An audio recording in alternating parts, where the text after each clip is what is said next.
Today we are trying to achieve cozy vibes, hence the blanket, the coziness, the spooky vibes, because when I'm filming this, it is October 1st. So welcome to spooky season. I feel like I don't have a lot to talk about, but I've thought of things to talk about, if that makes sense. So let's first start off with this corner. I did post a reel where I showed me kind of like changing up the library area, and it kind of looked the same but different once I like actually started looking at it. But I think this is where I want to film, and I did pick up a couple of things to kind of make the area cuter. I got this at Walmart and I was gonna hang it up myself, but I was afraid of like messing something up. Now that I'm looking at it on the wall, maybe I should have got something more colorful, but I could also kind of like put it up a little bit. I don't know. We're gonna like see how that goes. I also got this from Walmart, which is like a little clock, which I might move over here.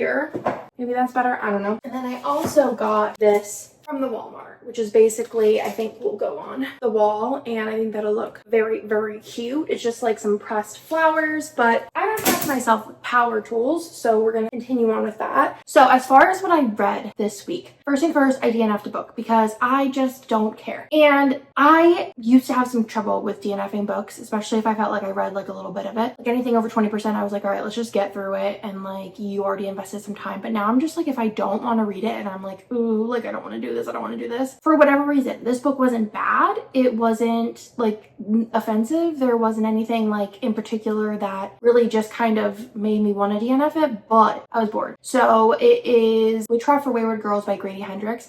I just couldn't get into it. It was kind of like feeling a little slow burny in the beginning, and I liked the writing style of it. I liked the premise, but I just didn't know where it was going. And then I read some reviews that said that there's kind of like graphic birth scenes, and I was like, you know what? I don't really know if I want to continue with it. Nothing is really making me want to continue reading it. So I did DNF it. I do still have this to get through, which is Kiki's Delivery Service, which is just kind of comical because it's a very, very short book. I just have had a week, y'all. I've had a week, but I just wanted to do an update because why not? But I did finish a book. I finished The Nightmare Before Christmas, and I was so excited to read this book. I had it pre-ordered for forever. I got approved for an ARC, and I was so excited to read it. I already had pre-ordered the second one. I'm listening to it because I had approved for like the audio, and it's like really good. And then about 60% of the way through, I'm like, is this over yet? Like the world building, so fun. The characters, so fun. The different relationships they have, so fun. Like the hierarchy of like Santa kind of being a mob boss, not really a spoiler.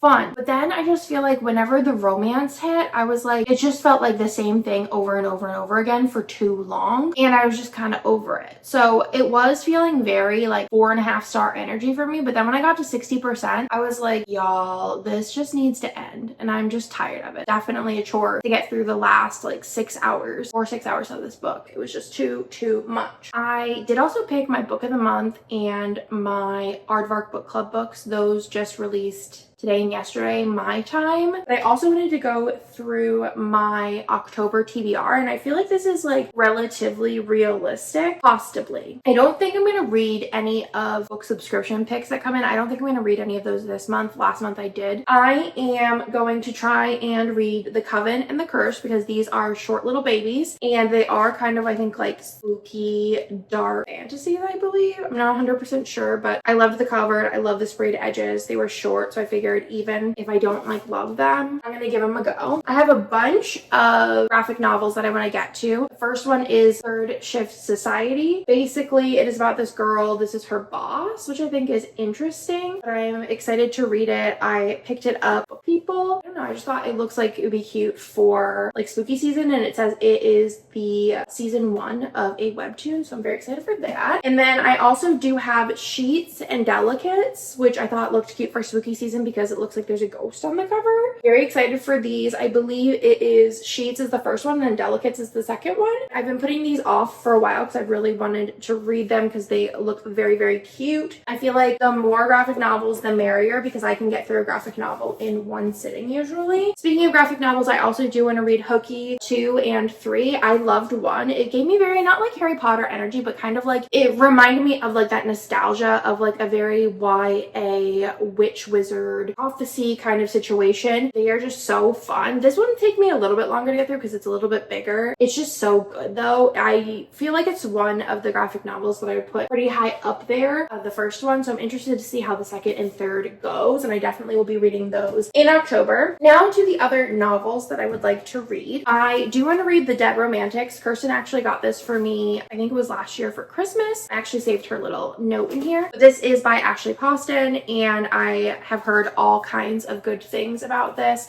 but it's a magical realism, so I feel like this one's gonna read really easy, probably like a 2-day little sitting for me. And then this one here I just picked up recently called Haunted Ever After. I really like the cover. It's like cartoon, but it's like a little bit more of a detailed one. I think that this is also kind of like a romantic, like slightly spooky, but more in like a light fun way, where the town is like haunted of sorts, and it's like 330 pages. So again, it really shouldn't take me that long. It's gonna be an easy read. Flipping through it, there also looks like there's a couple spots where it's like text messaging threads. So I'm interested to read this. They're kind of like two very like not serious type situations where I feel like I can probably bust through them pretty quickly. I won't need any world building or anything like that. And then the book that I decided that I want to read first is Butcher and Blackbird. I've had this for a while and I don't know if I'm going to like it. I've heard a lot of people really like it, but then hate the second one, Hannah told me, and I don't know. It's like such an interesting concept, and I don't think it's going to be like a hard read. As far as like when I read fantasy, I'm like, okay, we're like in it to win it here. But I think this one's gonna be a little chaotic for me, and I'm hoping it's not gonna be at all triggering. The trigger warnings, nothing really seems to stick out to me. Most of my triggers are around like children or like illnesses, I guess, like medical things or stuff happening to kids. So yeah,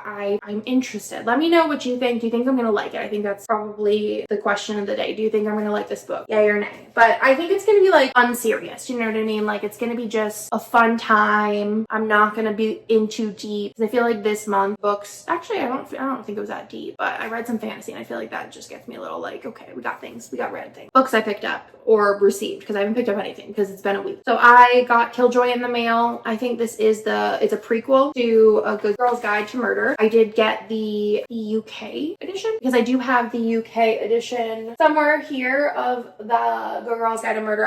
You can't see it. I haven't finished the other two, but yeah, I'm excited to read this. It's just like a little novella. Like the words are so big in this, but I thought it was a really cute edition with the foil and the sprayed edges. This looks like a in one afternoon read. It looks like, you know, whenever you have a book and you're in like the second grade, that's the size of the text. So I'm excited to read this one when I get done with the other ones. I think that's probably the best bet on the order to read them. And then last but not least, I also got this, and it is a children's book, but I'm very excited to read it. I haven't read it yet. I haven't actually read anything by Brandon Sanderson. I started reading Cross of the Emerald Sea, and Nick and I were gonna like buddy read it, but he got distracted and wanted to read something else that came in, and then we just never got back to it. So I think I'm gonna read it by myself or just start Mistborn, because Chris read Mistborn and has been talking about it and saying it was great. Yeah, this is the most boring book ever, and it is words by Brandon Sanderson and pictures by Kazu Kibushi. I don't know. I think this is his first children's book, correct? But I'm excited to give it a go. I'll probably read it with Bennett or Theo or both of them at the same time and see what it's all about. It looks like it's gonna be a really fast read. Like some kids' books sit down and I'm like, why are these mini novellas? Like why do these have so many words per page? Because my kids, by the time I'm like halfway done with the paragraph, are like, okay, next page. And I'm like, just chill. I gotta finish this whole book that's on this page. So I'm always excited whenever a book doesn't need a lot of words to be good. Very excited for this one. I did pre-order it. I got it and I'm very excited to read it, and I wanted to show y'all. So that is everything I think for this week that I can think of. I'm gonna really try and do these weekly whether or not I get like a lot accomplished or not. Am still in the middle of my audiobook, not in the middle, the beginning 10% of Stephen King book that I am reading. I'm probably going to start another audiobook because I have, I think, 2 that I want to listen to. I'm trying to think of what the one was that I was really excited to get into. Oh, it comes out I think in a week or so. It's The Courting of Bristol Keats. I think I'm actually going to start that today while I work because I'm very excited for that one. It is a fantasy and I feel like I like to spread myself very thin. And I feel like that I'm like, why don't I finish a lot of books. It's like, oh, because I'm probably reading like 4 or 5 at a time. It's just the way the cookie crumbles sometimes. But I like having at least one audiobook going, but I'm like, I feel like I want to read more priority first because obviously the Stephen King book came out forever ago. So it's just kind of like, it'll be there when it's going to be there, but I want to read the like new releases, and it's always a struggle. Let me know in the comments what you're currently reading, what is most anticipated on your October TBR. Let me know because I'll be adding things to my to read on Goodreads. I'll also link down below. I'll link my book of the month link, which I believe you could get your first book for $5, which is wild. And then also Aardvark, I have a code, which is Read with Dra, which you can get your first book for $4. Hardcover book, $4. And there was a lot of fun picks this month. So that is everything. I love you. I will talk to you next week. Have a good one. Bye.